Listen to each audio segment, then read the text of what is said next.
আসসালামু আলাইকুম।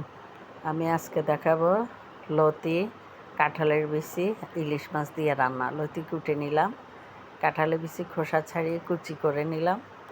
তারপরে ইলিশ মাছও কেটে কুটে রেডি করে নিয়ে আমি দুইটা রসুন ছেঁচে 2টা পেঁয়াজ কুচি দিয়ে তেলের মধ্যে দিয়ে দিব। তারপর পরিমাণ মতো হলুদের গুঁড়া, মরিচের গুঁড়া, লবণ দিয়ে দিব। এগুলো একটু কষিয়ে নিব, একটু পানি দিয়ে কষিয়ে নিব। তারপরে ওই হলুদ মরিচের মধ্যে ইলিশ মাছ দিয়ে দিলাম। ইলিশ মাছ দিয়ে একটু ঢাকনা দিয়ে উঠানোর পরে একটু পানি বের হয়ে গেছে। আমি ইলিশ মাছটা একটু নেড়ে চেড়ে উল্টে পাল্টে দিয়ে তারপর মাছটা উঠায় রাখবো।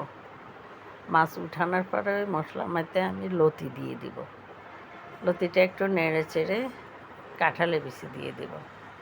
কাঁঠালে বিচি দিয়ে আবার ভালো করে একটু নাড়বো যাতে মিশে যায়, এগুলি মিশে যায়।